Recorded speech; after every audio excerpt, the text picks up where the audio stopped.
Di balik kemegahan arsitektur dan taman-taman yang rimbun, intrik politik yang mematikan mengintai di setiap sudut istana. Cerita kita berpusat pada seorang wazir, seorang menteri kepercayaan emir yang telah mengabdi selama bertahun-tahun. Ia dikenal bijaksana, setia, dan memiliki mata yang tajam dalam urusan negara. Suatu malam, ketika sedang memeriksa tumpukan dokumen kenegaraan, sebuah surat misterius menarik perhatiannya. Segelnya berbeda, kertasnya terasa asing. Surat itu berasal dari Damaskus, bekas pusat kekuasaan dinasti Umayyah. Dengan tangan sedikit gemetar, sang wazir membuka surat itu. Jantungnya berdebar kencang saat membaca baris demi baris. Isinya adalah sebuah tawaran yang mengguncang, dukungan militer dari faksi-faksi di Damaskus untuk menggulingkan emir yang sedang berkuasa di Cordoba. Ini adalah sebuah pengkhianatan tingkat tinggi, sebuah rencana kudeta yang bisa menenggelamkan Andalusia dalam lautan darah. Sang wazir tahu ia harus segera bertindak. Kesetiaannya pada emir tidak pernah goyah. Ia harus melaporkan ancaman ini sebelum terlambat.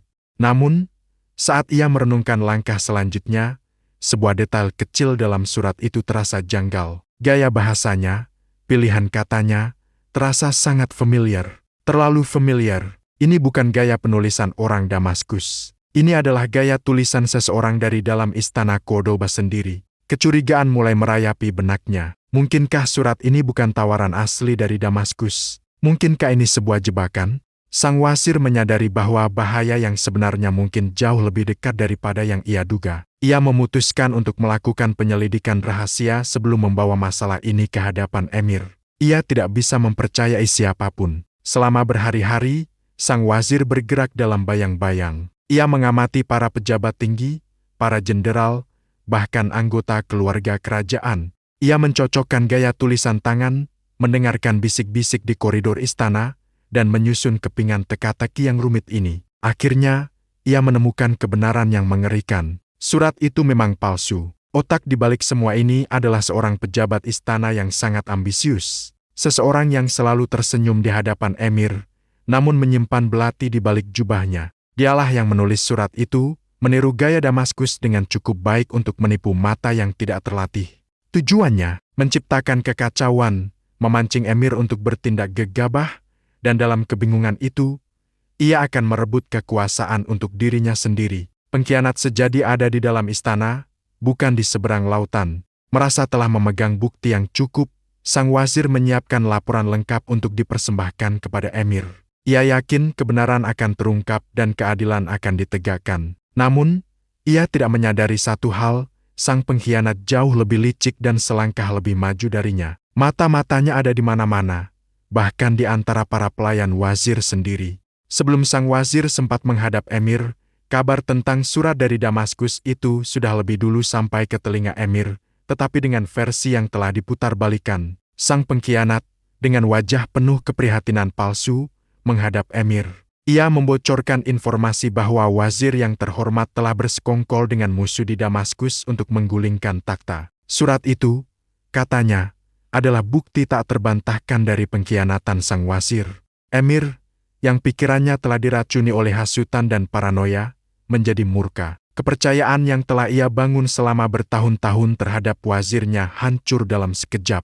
Ketika sang wazir akhirnya datang untuk menyerahkan laporannya, ia disambut oleh tatapan dingin dan tuduhan yang menusuk jantung. Semua penjelasannya dianggap sebagai kebohongan. Semua buktinya dianggap sebagai tipu muslihat. Pengadilan digelar dengan tergesa-gesa. Dengan bukti surat palsu dan kesaksian palsu yang diatur oleh sang pengkhianat, nasib wazir yang setia itu pun sinis. Ia dinyatakan bersalah atas pengkhianatan tingkat tinggi dan dijatuhi hukuman mati. Keputusan ini disambut dengan keheningan yang mencekam di ruang sidang. Mereka yang mengenal wazir tidak bisa percaya, tetapi tidak ada yang berani menentang titah emir. Hari eksekusi tiba. Sang wazir digiring ke alun-alun utama Cordoba di hadapan ribuan rakyatnya. Wajahnya tenang, tidak menunjukkan rasa takut, hanya kesedihan yang mendalam. Sebelum Algojo mengayunkan pedangnya, ia diberi kesempatan untuk mengucapkan kata-kata terakhir. Dengan suara yang lantang dan jelas, yang menggema di seluruh alun-alun, ia tidak memohon ampun. Ia menatap lurus ke arah balkon istana tempat emir menonton, dan berteriak, "Wahai emir, hari ini kau membunuh pelayanmu yang paling setia. Ketahuilah, musuhmu yang sebenarnya bukanlah di seberang lautan, tetapi mereka yang makan dan minum bersamamu di meja yang sama." Teriakan itu membekas di benak semua orang yang mendengarnya. Setelah eksekusi, suasana di istana menjadi semakin tegang. Emir, meskipun telah menyingkirkan pengkhianat, justru merasa semakin tidak aman. Kata-kata terakhir sang wazir terus menghantuinya. Ia mulai mencurigai semua orang di sekelilingnya.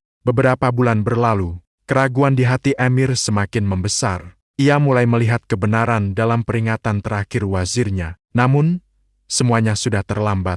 Suatu malam, dalam sebuah perjamuan megah, Emir mengangkat cangkir anggurnya untuk bersulang. Ia tidak menyadari, anggur di cangkirnya telah dicampur dengan racun yang tidak berbau dan tidak berasa. Beberapa saat kemudian, ia roboh dan menghembuskan napas terakhirnya di tengah pesta. Kekacauan melanda istana. Dalam perebutan kekuasaan yang terjadi setelahnya, nama sang pengkhianat yang sesungguhnya arsitek dari semua tragedi ini seolah lenyap di telan bumi. Semua catatan resmi yang menyebutkan namanya dihapus, seolah ia tidak pernah ada. Mungkin untuk menutupi aib kerajaan, atau mungkin ia sendiri yang menghapusnya setelah berhasil merebut posisi yang lebih tinggi, sebelum akhirnya disingkirkan oleh konspirator lain. Sejarah membisu tentang nasibnya. Namun, bertahun-tahun kemudian, saat para tukang kebun sedang merenovasi salah satu taman tersembunyi di dalam kompleks istana, mereka menemukan sesuatu yang aneh. Sebuah makam tanpa nisan, tanpa nama, tanpa tanda pengenal apapun.